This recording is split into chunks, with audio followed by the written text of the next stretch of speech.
Non, תודה רבה. Alors voilà, Vatachem, on continue avec la paracha de Pinchas. Ken Pinchas. Pinchas, il est récompensé, Ken, il est récompensé qu'il devient Kohen, Lo ulzar o acharav, lui et sa descendance. Ken, on a vu hier, on a commencé à voir hier que la grande récompense qu'il a eue, le shalom, beriti shalom, alliance de paix, alliance entre le corps et l'âme, qui veut dire que l'âme, son âme, n'a jamais voulu quitter son corps, pas comme une âme normale qui cherche la spiritualité, okay? Et comme le corps il cherche le matériel, pardon, et chaque fois il cherche chacun à se séparer, mais Akadosh Baruch Hu veut le regarder ensemble à tout prix. Pourquoi? Pour que ce corps et cette âme arrivent à faire leur tikkun sur terre. Pinchas, il a eu une alliance de paix, que son âme voulait résider dans son corps. C'est pour ça qu'à la fin, il devient ni autre que Eliyahu An-Navi, l'homme qui est monté à l'âge de 500 ans à peu près, corps et âme, il est monté au ciel. Okay? Et il descend sur terre.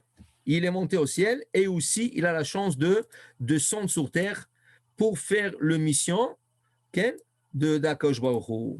Donc, rien que je voudrais vous partager avec vous pourquoi, ça veut dire, quelle était exactement l'histoire, comment il est devenu Eliyahu Hanavi.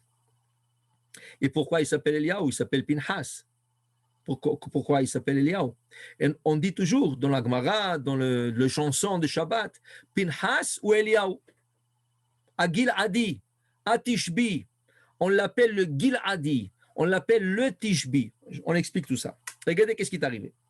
Pinchas, il était de ceux qui ont eu le mérite de rentrer en Israël. Okay? Il a eu une longue vie. Après Moshe Rabbeinu, après Yoshua, après le Zekinim. Et il est arrivé dans une époque, il a vécu dans une époque où il avait déjà 450 ans, quelque chose comme ça, l'époque où il y avait le juge. Okay? Là, il y avait un des juges qui s'appelait Iftach HaGiladi. Iftach HaGiladi, c'est une haftara qu'on a lu il y a quelques semaines, un passage dans le prophète, où Iftach a été rejeté du peuple d'Israël par sa famille, par ses frères, okay? Parce que son père, il a eu un deuxième mariage, et les frères l'ont jeté de la maison, l'ont jeté dans le territoire d'Israël, okay? Et Israël était en guerre okay? avec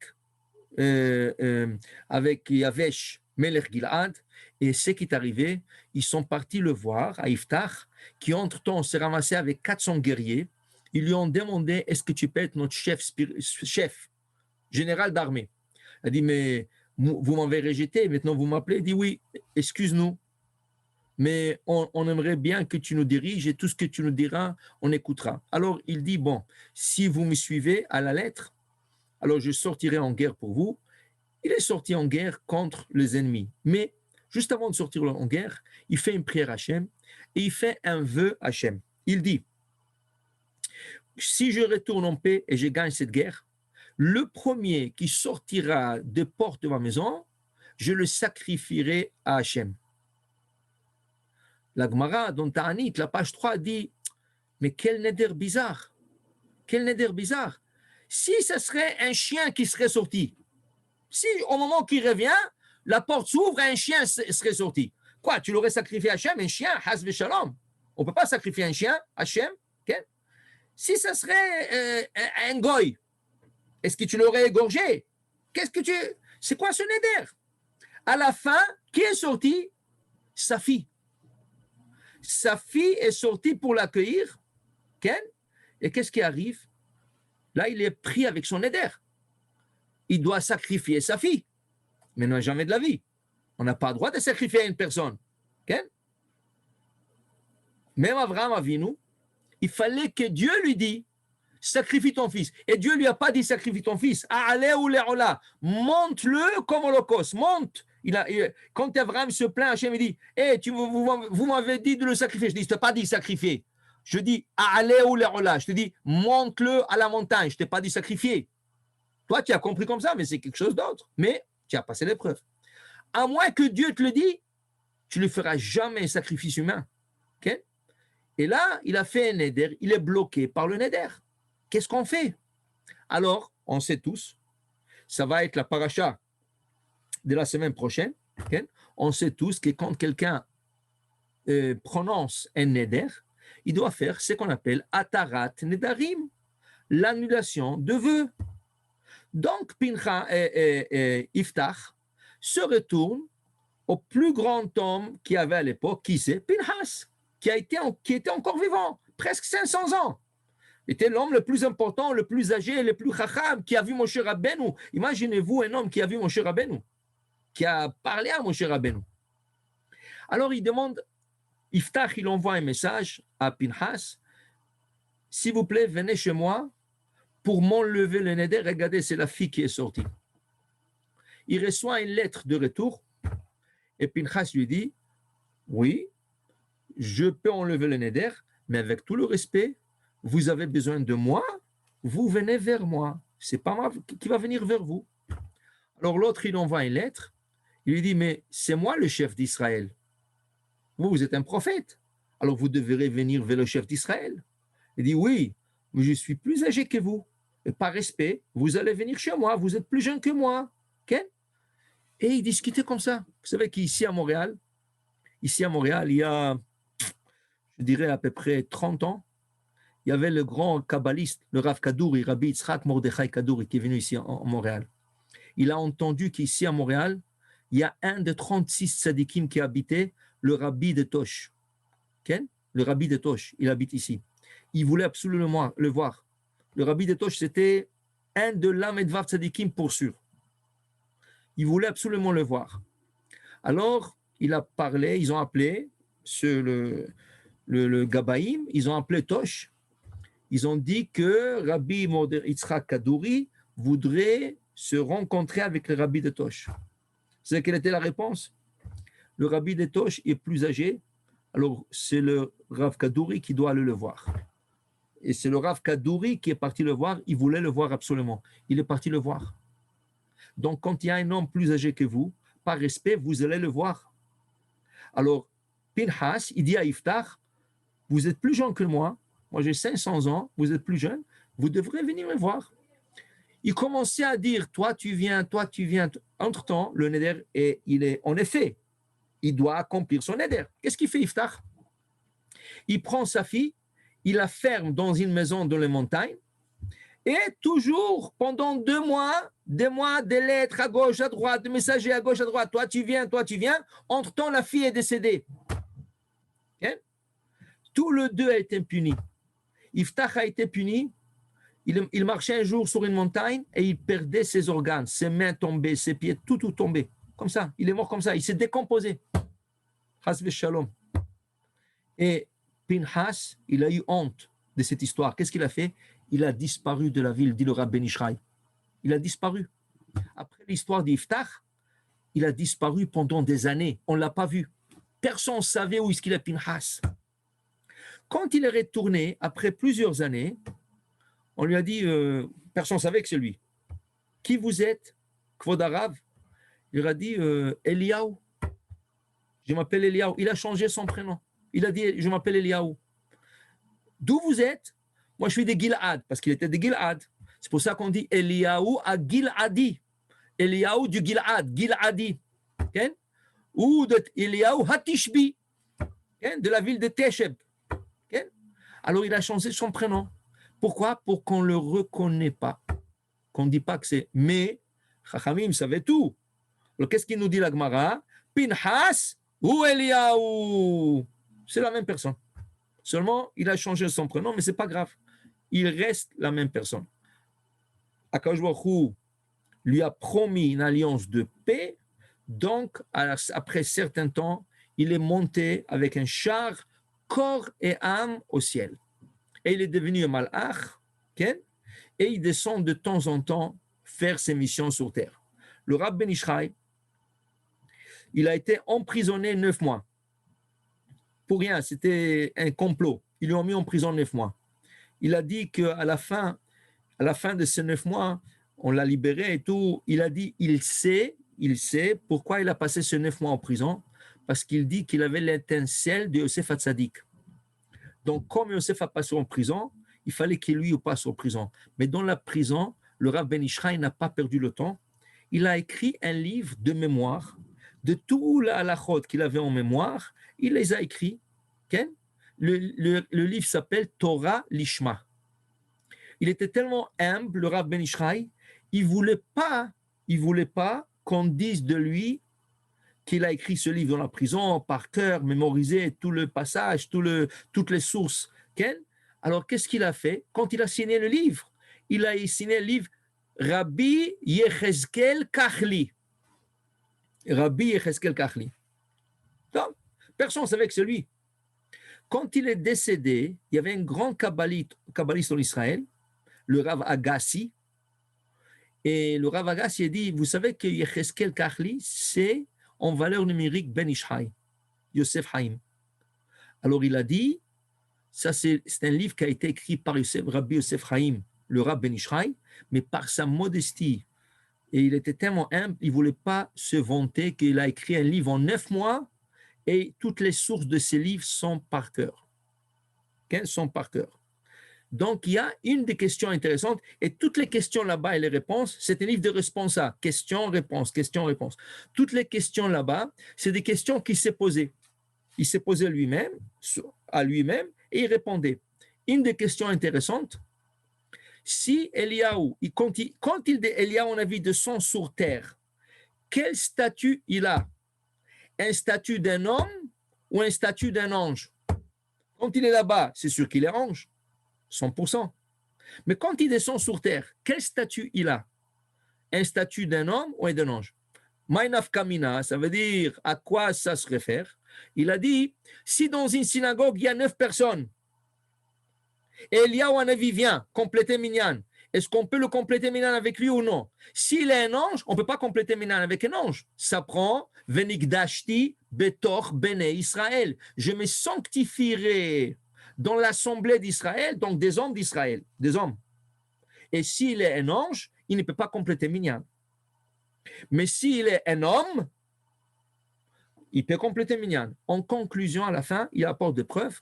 Il dit que Eliaou Hanavi, il a ce mérite. Quand il est au ciel, il est un ange. Quand il descend sur terre, il a la statue d'un homme. Okay? Donc, il peut faire partir de Minyan. Okay? Au point que, il y a un Gemara qui dit que quand Rabbi Akiva est décédé, les Romains l'ont tué, c'était un des 10 martyrs. Et les Romains l'ont jeté comme ça. Ils ont peigné la peau de Rabbi Akiva avec des peines en fer. Il est mort atroce. Quand il est mort, ils l'ont laissé comme ça. Le soir est venu et personne ne pouvait s'approcher. Si le Romain t'attrapait, il t'est tué. Alors ils l'ont laissé comme ça dans la rue. La nuit est venu Eliaou Hanavi. Il a pris le corps de Rabbi Akiva, il l'a emmené au cimetière et il l'a enterré. Okay? Il y avait Rabbi Yoshua ben Levi, il a vu Eliaou Hanavi, il connaissait Eliaou Hanavi. Il dit, Rabbi, une seconde, vous êtes un Kohen. Comment vous pouvez toucher Rabbi Akiva? Un mort. C'est interdit pour vous, vous êtes un Kohen. Okay? Pourquoi il lui pose la question? Parce que, dit le Rav Ben Ishraï, c'est justement quel statut il a quand il descend sur terre. S'il a le statut d'un ange, un ange ne peut pas s'impurifier. Un ange, c'est du feu. Donc, il ne peut pas s'impurifier. Mais comme Rabbi Yoshua ben Levi comprend qu'Eliaou Hanavi, quand il descend, il a le statut d'un homme, et en plus de ça, il est Kohen, donc il lui pose la question, comment vous pouvez toucher Rabbi Akiva? C'est un cadavre. Et vous, vous êtes Kohen, vous n'avez pas le droit de vous impurifier. Qu'est-ce qu'il répond Eliaou Hanavi? Tzadikim enam metameim bemitatam. Un tzadik n'impurifie pas dans son décès. Quand un tzadik décède, il n'impurifie pas. Donc, techniquement, un Kohen aurait pu aller à la tombe de Rabbi Shimon Bar Yochai et de Rabbi Meir Baal Hanes et de tous les tzadikim, Baba Saleh, un Kohen. Mais quand tu vas chez Rabbi Shimon Bar Yochai, tu as une azara de Kohanim. Quand tu vas chez Baba Sali à Netevot, il y a un Azara pour le Kohanim. Pourquoi dans tous les tombeaux de Tzadikim, il y a toujours une place pour le Kohanim pour qu'il ne se mélange pas, ok, il ne se rapproche pas du tombeau. J'ai entendu la réponse de Rabbi Yaakov Yosef, Zecher Tzadik V'Kadosh Baruch Hu, le fils de Rav Yosef, un Gaon Yesod Olam, qu'il disait que quand ils ont creusé autour de la tombe de Rabbi Shimon Bar Yochai, ils ont trouvé des morts et des fois même des goïms qui ont été entourés. Parce que n'oubliez pas, à l'époque du Talmud, il n'y avait pas de cimetière. Donc, les gens enterraient n'importe où. Alors, quand tu vas à Méron, visiter Rabbi Shimon Bar Yochai, sur la route de Méron, pour arriver à Rabbi Shimon Bar Yochai, sur la route, sur chaque quelques pas, tu trouves un tombeau, un signe. Et si tu enterrais Rabbi Tel, et si tu enterrais Rabbi Tel, ici, ils sont partout, sur toute la route. Tu arrêtes la voiture à chaque 100, 200, 300 mètres, tu arrêtes la voiture et tu vas de tombeau. Ken, c'est extraordinaire. Pourquoi? Parce qu'il n'y avait pas de cimetière. Le cimetière de Tzfat, c'est rien qu'après qu'ils ont fait d'un cimetière. Mais les gens enterraient ça veut dire dans leur jardin. À l'époque, c'était des maisons que les gens habitaient. Après, les maisons ont disparu, les tombeaux sont restés. C'est le Harizal, Ken, c'est le Harizal qui a dit où se trouve tout le tombeau. Ken? Et là, ils ont peinturé, ils l'ont marqué. Ken? Alors, il dit, il se peut qu'à côté d'un tzaddik, pas loin, il y a un cadavre d'un goy ou d'un homme qui n'est pas tzaddik. Donc, quand un tzaddik se rapproche de Rabbi Shimon Bar Yochai ou d'un autre tzaddik, s'il est proche aussi d'un autre mort qui n'est pas tzaddik, il s'impurifie. Donc, pour ne pas prendre la chance, un Kohen n'a pas le droit d'aller visiter le plus grand tzaddikim, Rabbi Shimon Bar Yochai, Baba Saleh, tout ce que vous voulez, Rabbi Meir Bananes. Pourquoi? De peur que juste à côté, quand nous on ne voit pas, on ne sait pas où, il y a quelqu'un qui n'est pas tzaddik qui est enterré et ça impurifie. Le Rav Yaakov Yosef raconte qu'un des grands philanthropes juifs, il voulait creuser à côté de Rabbi Shimon Bar Yochai et effectivement, il a trouvé là-bas des autres tombeaux. Ils ont tout couvert. Ils ont trouvé la tombe de Shimon HaTzadik, le grand prêtre, Shimon HaTzadik, que la Gemara dit que c'est un tzadik qui est rentré 40 ans dans Kodesh HaKodashim et qui sortait vivant et qui avait une bénédiction de 40 ans qu'il était grand prêtre. Okay? Ils ont creusé pour faire une petite maison autour de sa tombe et ils ont trouvé encore des tombes qu'on ne sait pas de qui. Donc, c'est pour ça qu'on ne prend pas la chance que des Kohanim vont aller pèleriner des grands tzadikim de peur qu'il y a quelqu'un d'autre qu'on ne voit pas, qui est enterré là-bas. Comment ça s'appelle dans le Talmud? Comment ça s'appelle dans la halacha? Ça s'appelle Kever HaTeom, la tombe de profondeur, qui veut dire qu'en profondeur, il y a quelqu'un qui est enterré, on ne le voit pas. C'est pour cela, Rabotai, c'est pour cela, quand on apprend Masechet Para, Para c'est la vache rousse, les Mishnayot de la vache rousse, vous savez que la vache rousse, on dit que rien que des hommes purs, 100% purs, qui pouvaient préparer la vache rousse. Okay? Préparer la vache rousse. Qu'est-ce qu'il faut à part le sang de la vache rousse? Qu'est-ce qu'il faut à part le sang de la vache rousse? Il faut de l'eau de source. Qui c'est qui peut puiser cette eau? Okay? Qui c'est qui peut puiser l'eau? Des gens très purs. Mais est-ce que tu es sûr que tu es pur? Est-ce que tu es sûr que tu es pur? Peut-être tu es passé quelque part, il y avait un tombeau que tu n'as pas vu. Toi, tu as marché, mais en bas, 100 mètres dans la terre, il y avait un tombeau et tu ne l'as pas vu, tu es impur. Est-ce qu'il y a quelqu'un qui peut dire qu'il est pur à 100%? Personne. Écoutez ça, c'est des Mishnah, c'est des Mishnayot plutôt. Écoutez ça. On prenait des femmes enceintes. Ils ont construit une ville sur l'eau. Vous savez que vous allez à Bangkok, vous allez, je ne sais pas, tous ces endroits de Malaisie, Bangkok, tous ces endroits, il y a des villes qui sont sur l'eau. Okay? Ils ont construit des villes sur de l'eau. Okay? Et là-bas, les femmes, pendant leur grossesse, dès que la femme savait qu'elle est enceinte, elle allait là-bas. Pendant 9 mois, elle se séparait de son mari, de sa famille. Elle allait là-bas pour ne pas s'impurifier. Elle restait là-bas, sur l'eau. Aucune impureté. Même s'il y a un mort en bas, ça ne t'impurifie pas. C'est comme un mikvé. Okay? Tu ne rentres pas dans l'eau, mais l'eau sépare. Donc la femme restait là-bas. Quand les femmes accouchaient, il y avait des sages-femmes, elles accouchaient là-bas, des bébés. Les bébés restaient là-bas. Quand ces bébés avaient 6 ou 7 ans, on emmenait des vaches. Il y avait un pont qui allait sur l'eau. Un pont qui allait sur l'eau. Et ces enfants, sur les vaches, on mettait des portes, des morceaux de planches de bois. Des planches de bois. Pourquoi? Parce que si en cas la vache marche quelque part où il y a une impureté, la planche de bois arrête l'impureté. Et le bébé se trouve, le petit se trouve sur la vache et l'impureté ne monte pas vers lui. Ils allaient sur les vaches, ils puisaient de l'eau et ils emmenaient cette eau au Kohanim pour qu'ils mélangent cette eau avec le cendre de la vache rousse. Imaginez-vous le sacrifice qui faisaient ces mères, ces femmes, pour se séparer de leur mari pendant la période la plus difficile de la femme, qu'elle a besoin de son mari, l'aide de son mari, l'aide de ses enfants, et se sépare pour le peuple d'Israël. Elle va habiter sur l'eau là-bas. Okay, c'est très beau. Tu peux dire, ah, c'est beau, oui, c'est beau, mais tu restes là-bas 9 mois sans famille, c'est pas si beau. Okay? 9 mois jusqu'à qu'elle accouche, et elle doit attendre encore 6 ans, que le bébé ait 6 ans. Et là, le bébé va servir comme l'homme le plus pur dans le camp d'armes Israël pour aller puiser de l'eau, pour qu'on puisse mélanger cette eau avec le sang de la vache rousse, pour qu'on puisse purifier tout celui qui a été en contact avec des cadavres humains. C'est extraordinaire. Alors, vous comprenez ici la notion de kever ateom.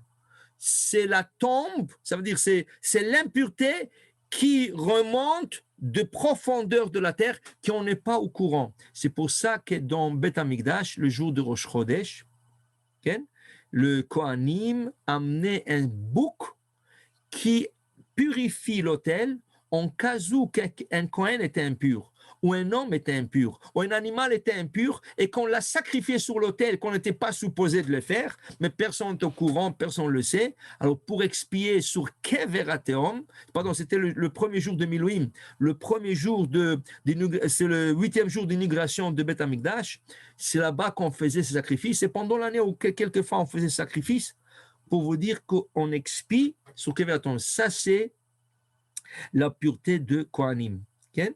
Donc, on a posé la question à Elia, on a vu, comment vous avez fait pour toucher Rabbi Akiva? Réponse, Rabbi Akiva, il a pris sur lui. Et Rabbi Akiva, c'est 100% pur. Tzadikim b'mitatam kurim chaim. C'est pour cela, c'est écrit dans le commentateur, que Yosef s'est permis d'embrasser son père quand il est décédé. Vaishak Yosef le Yaakov Avik. Il a embrassé son père après son décès. Rabotai, dit le Rachem Akadosh, si les gens savaient l'impureté qui jaillit d'un mort, ils ne seraient pas approchés des morts. Il interdit d'embrasser un mort. Même si c'est quelqu'un de très proche de toi, tu ne l'embrasses pas. Il y a des gens que des fois, ils embrassent le pied du mort. Okay? Et ils disent, Mechila, non, chas v'shalom. Tu ne sais pas, dis-le à Chaim Akadosh, ça peut t'affecter. Et c'est pour ça qu'on dit, on répète, c'est pas bon aller au cimetière. Le Rav Ovadia Yosef disait que la seule fois qu'il allait au cimetière, c'était pour sa femme Margalit, la rabbinite. Fini. Même pas, écoutez ça, même pas pour son père ni sa mère. Jamais il allait pèleriner la tombe de son père ou de sa mère. Alors qu'est-ce qu'il faisait? Il étudiait ce jour-là. Il prenait sur lui un jour d'étude. C'est ça qu'il faut faire. C'est quoi le jour de Yortzeit? C'est le jour, dit le Kaf HaChaim, où il juge l'âme. Est-ce qu'elle va monter plus haut? Est-ce qu'elle va rester à son niveau? Ou est-ce qu'elle va redescendre plus bas? Dépendamment de ce qu'ils vont trouver dans ces dossiers. Chaque année, au jour du décès de la personne, il sort tous ces dossiers. Qu'est-ce qu'elle a fait? Qu'est-ce qui a été fait pour elle? Quels fruits ses actions ont donné sur terre plus tard? Okay? Et chaque année, on décide, est-ce qu'on le monte plus haut? Est-ce qu'on le laisse stagner? Est-ce qu'on le baisse en bas? Okay? Alors, dit le Rav Ovadia Yosef, et le Rav Ovadia Yosef, il dit, il a une responsable dont il y a Bia Omer, il a une responsable de Bia Omer, qui avait un homme pieux, que chaque année, il le faisait monter de niveau, chaque année. Une année, il y avait un ange accusateur qui a sorti un dossier à lui, à cette sadique. C'était un sadique, c'était un grand sadique. Et c'était question de le monter plus haut encore, plus haut niveau. Et il est venu un ange accusateur et dit non. Dans le Shabbat, année telle et telle, Shabbat tel et tel, heure tel et tel, le monsieur le rabbin, le tzaddik, il marchait dans la rue. Il y a une petite pierre, toute petite pierre, qui lui est rentrée dans la chaussure. Il n'y avait pas de hérouve. Donc, quand il a marché avec la pierre, il a transporté la pierre 4 coudées dans le domaine public qui sont hérouves. Donc, il a fait un péché. On ne peut pas donner l'accès à un niveau plus haut. Et ça a été accepté. Il a stagné. C'est tzaddik, il a stagné cette année-là. Après, peut-être qu'il est monté, mais cette année-là, il a stagné à cause de cette accusation. Le genre, quelqu'un a posé la question, quoi? C'est comme ça qu'il... Oui. Mais il dit, Rav Yosef, ça c'était une exception. Pourquoi? Comme c'était un tzaddik, il accédait à des niveaux très, très, très hauts.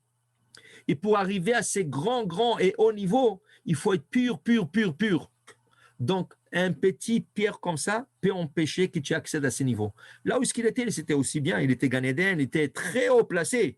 Mais tu peux aller beaucoup plus haut. Donc, dit Rav Yosef, c'est sûr que ça, c'est une exception. Ça, c'était un tzaddik exceptionnel.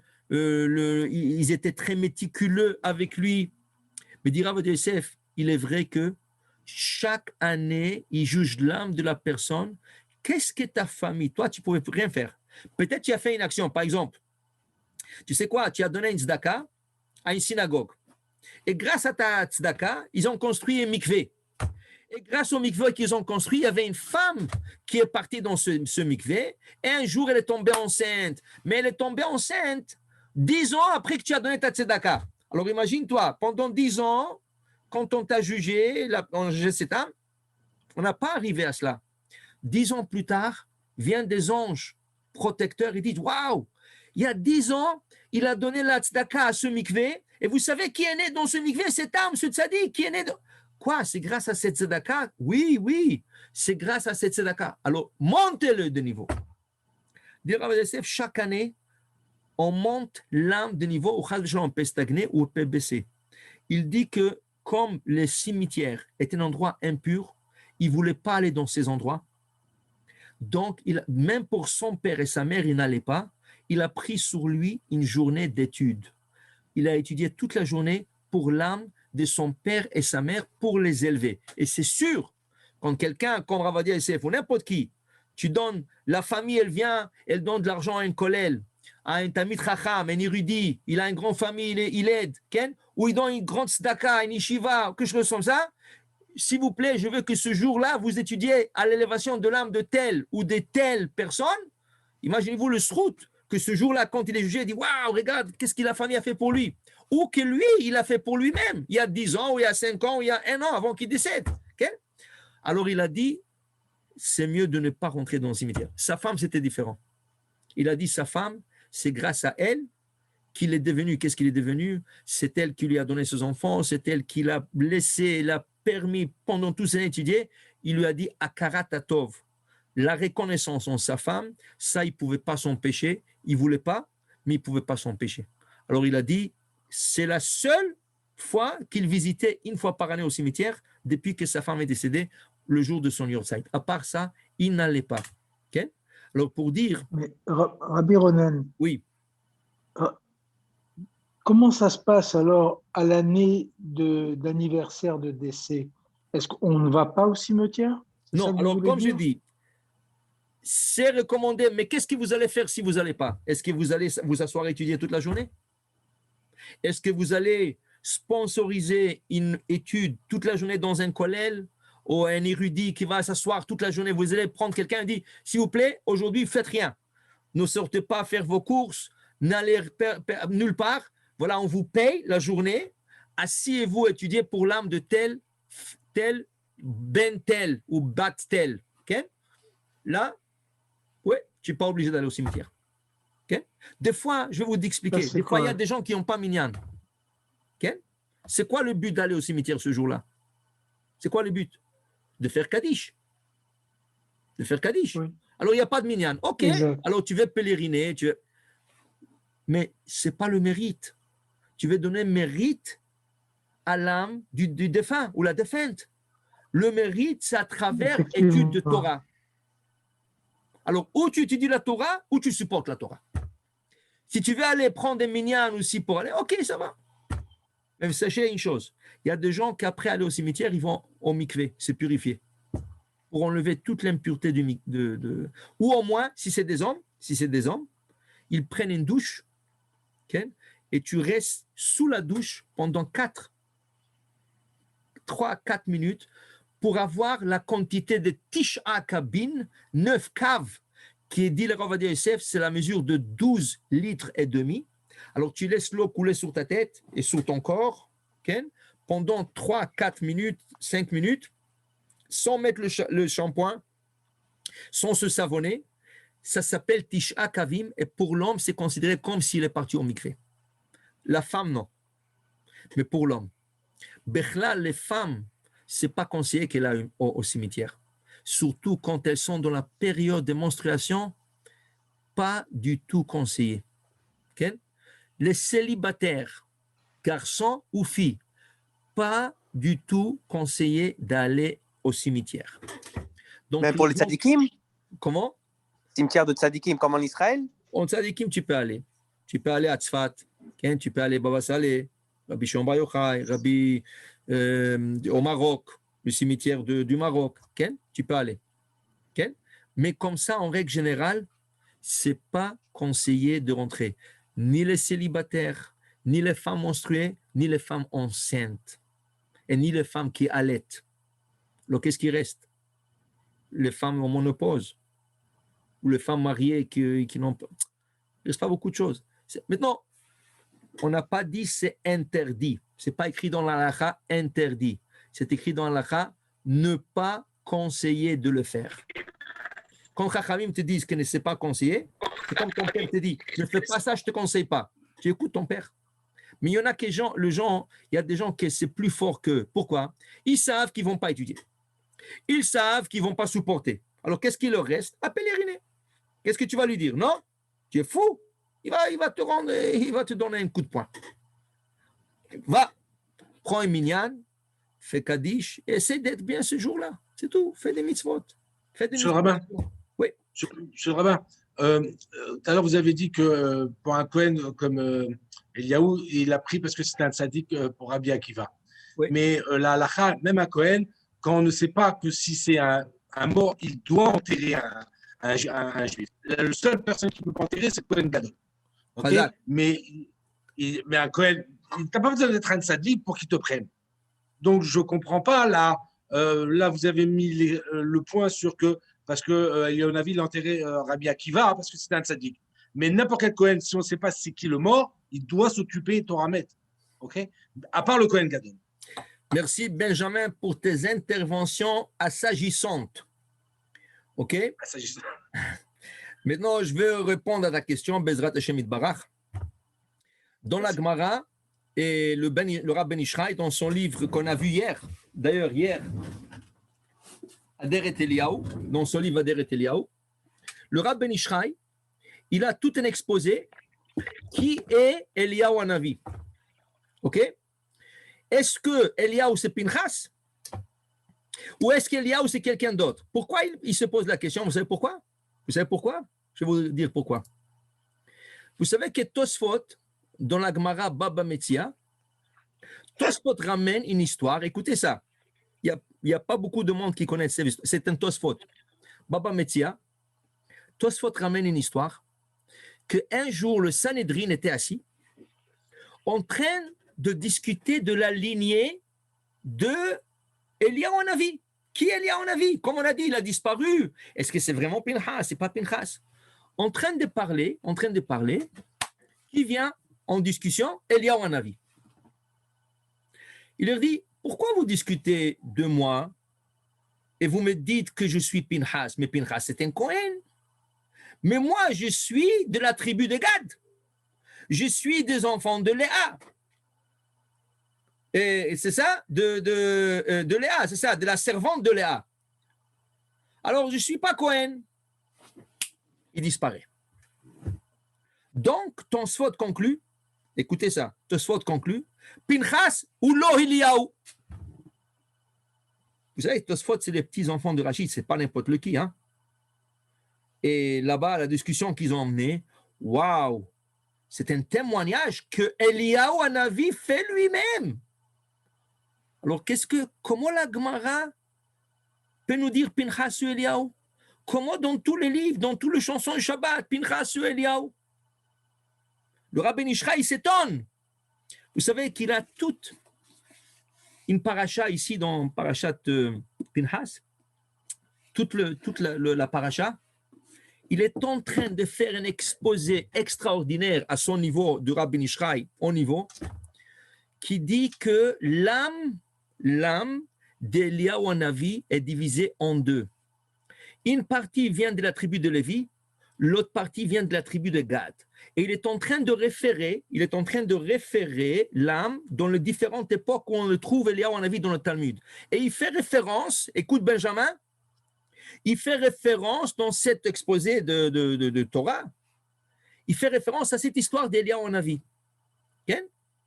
Que, comme tu as dit, Benjamin, qu'est-ce qui arrive? La Gemara nous dit, dans Masechet Yoma Kippourim, la Gemara nous dit, qu'est-ce qui arrive si le Kohen Gadol, qui a été séparé de sa femme et de ses enfants, de la communauté pendant 7 jours avant Kippour, pour qu'il soit l'homme le plus pur à représenter le peuple d'Israël, qu'est-ce qui arrive en route au Beth Amikdash? Il trouve un cadavre dans le désert et il n'y a personne pour l'enterrer. Qu'est-ce qu'il faut qu'il fasse? La Gemara dans Masechet Megillah nous dit, Met mitzvah, afilu Kohen Gadol, Be'yom Kippourim doit s'occuper de lui. Un mort, un cadavre où il n'y a pas quelqu'un pour l'enterrer, qu'est-ce que s'il n'y a pas quelqu'un? Quand tu cries, allô, allô, venez, aidez, venez, personne ne te répond, toi-même tu dois le prendre, tu dois l'emmener au cimetière. Ok? Alors, la Gemara dit, Kohen Gadol, l'homme le plus pur, pendant 7 jours, il s'impurifie, il monte spirituellement, et il est en route de Beth Amikdash.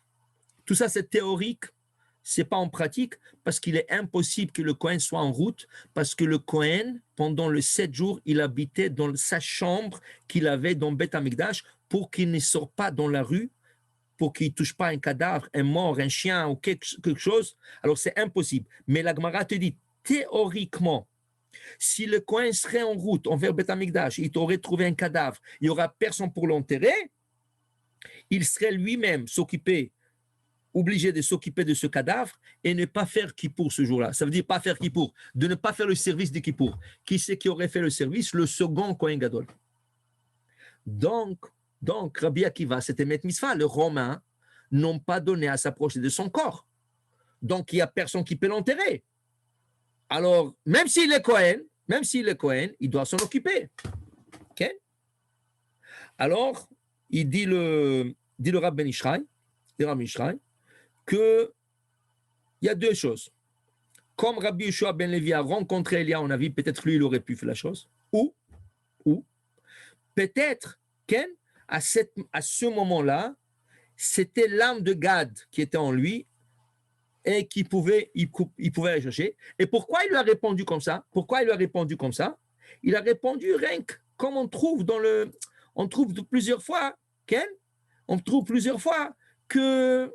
comment on appelle ça, Eliyahu répondait des choses qui n'étaient pas en pratique. Par exemple, Eliyahu, il va chez une femme qui s'appelle Shunamit. Ok, Shunamit. Et la Shunamit, il lui dit de lui préparer un petit gâteau. Okay? Alors, il a pris un morceau, il lui a donné à lui. Okay? Alors, il dit, pourquoi il lui a donné le premier morceau? Parce que c'est la trouma. D'accord? Dit, non. Chachamim lui ont posé la question. Comment ça se fait qu'elle t'a donné la trouma? Tu es Kohen? Pourquoi tu nous dis que tu es de la tribu de Gad? Voilà, la Shunamit t'a donné la trouma. Il dit non, c'était pas une récolte qui avait besoin d'un trauma. Donc, il m'a donné le premier morceau par respect, ce n'était pas de la trauma. Donc, il répondait des fois des choses qu'on ne comprenait pas. Des fois comme ça, des fois comme ça. Dit le Rav Ben Ishra en conclusion, Eliyahu Hanavi, il a deux âmes. Une âme, une partie d'âme qui vient de la tribu de Cohen, Pinhas, une autre partie qui vient de la tribu de Gad. Il a utilisé dans différentes époques, parce que comme il a disparu, dans certaines époques, il a utilisé l'âme de Pinhas, dans certaines autres époques, il a utilisé l'âme, il avait en lui l'âme de Gad, de la tribu de Gad. Okay? Donc, on ne sait pas exactement c'est quoi l'histoire de quand il a pris Rabbi Akiva. Est-ce qu'il a eu l'âme de Pinhas à ce moment, ou il a eu l'âme de la tribu de Gad? On ne peut pas savoir. Mais pour vous dire que le tzadikim, quoi qu'il arrive, comment il a fait, que ce soit Cohen, pas Cohen, même s'il serait un Cohen, il aurait pu donner une autre réponse que Tosfot il avertit là-dessus. Il dit qu'il aurait pu répondre plus facilement que le tzadikim n'impurifie pas. Que le maître mitzvah, quelqu'un qui est mort mitzvah, qui n'a pas quelqu'un pour l'enterrer, n'importe qui peut l'enterrer, même un Kohen. Mais il a préféré donner l'autre réponse, que le tzadikim n'impurifie pas, pour nous apprendre, in halacha, que le tzadik n'impurifie pas. Okay? Alors de là, on ne peut pas vraiment venir avec une conclusion. Okay? Si tu aurais répondu comme ça ou comme ça, toutes les réponses sont valables. Mais la halakha reste qu'un tzaddik n'impurifie pas. Donc, si Eliyahu Hanavi s'est occupé de Rabbi Akiva, il voulait nous enseigner cet enseignement, qu'un tzaddik n'impurifie pas. Malgré que, même s'il aurait impurifié, il aurait eu l'obligation de l'enterrer. Mais à Rabbi Akiva qui n'impurifie pas, il a répondu plus clair qu'il n'impurifie pas. C'est tout. Alors, pour vous dire, Rabotai, voilà. Ken, Pinchas, il a un grand mérite de devenir Eliyahu Hanavi. Eliyahu, ça reste son mystère. D'un côté, il confirme qu'il n'est pas de la tribu de Cohen, de Lévi. Il a des tribus de Gad. D'autre part, on dit dans la Gemara, Pinchas et Eliyahu, le Rav Ben Ishra fait la paix entre les deux opinions en disant qu'il avait deux âmes en lui. Il avait deux âmes. Et en vérité, Ken, si vous lisez le Harizal sur la paracha cette semaine, vous allez trouver quelque chose de très intéressant. Pinhas, un homme pieux, un tzaddik, un homme intègre, qui n'a jamais pris une épée dans sa main ou une lance dans sa main pour aller en guerre, pour tuer quelqu'un. Il n'a jamais fait ça. Il se trouve devant Zimri ben Salou et il doit le tuer. Qu'est-ce qui est arrivé? Il n'a pas pu. Il s'est évanoui. Vous savez que quand des gens ils vont apprendre la shechita, l'abattage, okay? Ils apprennent, et ils regardent. Et vous savez que beaucoup d'entre eux, quand ça arrive en pratique, et il doit prendre le couteau dans la main, et il a le mouton dans la main, il y a beaucoup qui s'évanouissent. Mais ça fait quelques mois que tu apprends ça. Mais tu as vu que déjà quelqu'un abattage toi-même. Non. Quand tu dois attraper le couteau toi-même, tu t'évanouis.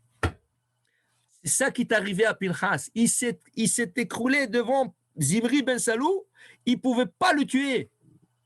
Et la Gemara dit, si Zimri ben Salou serait retourné en ce moment, il aurait poignardé Pinchas, il ne serait pas responsable de lui. Il s'est défendu. Qu'est-ce qu'il nous dit le Zohar et le Harizal romain? Dans ce moment qu'il s'est évanoui, Akadosh Baruch Hu lui a envoyé deux âmes. Les deux âmes des enfants de Aaron, Nadav et Avihu. Il se remit et c'est là qu'il a tué Zimri ben Salou. Donc tu vois qu'il y a deux âmes qui sont rentrées en lui. Dit le Rabbi Ishraï. Donc il avait toujours deux âmes. Son âme contenait deux âmes. Il a aussi dans ce livre, Aderet Eliyahu, un passage extraordinaire expliqué que des fois, des tzadikim rentrent dans un corps pour aider le corps à faire une mitzvah, malgré qu'il y a déjà une âme dans le corps.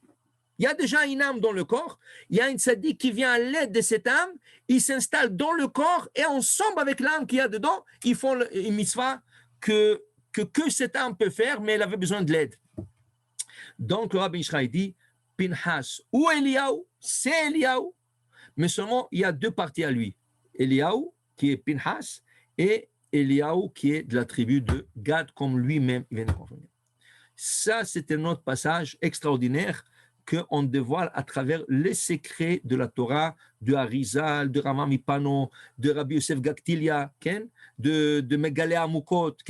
Alors, cette semaine, en vérité, on a eu la chance, à travers la paracha, de voir le pshat, selon Rashi, et de voir un peu plus profond, derrière les rideaux qu'ils appellent, Ma'achoré Avilon, derrière le violon, un peu le personnage, le tikkun, qu'est-ce qui est arrivé, comment c'est arrivé, où ça a terminé.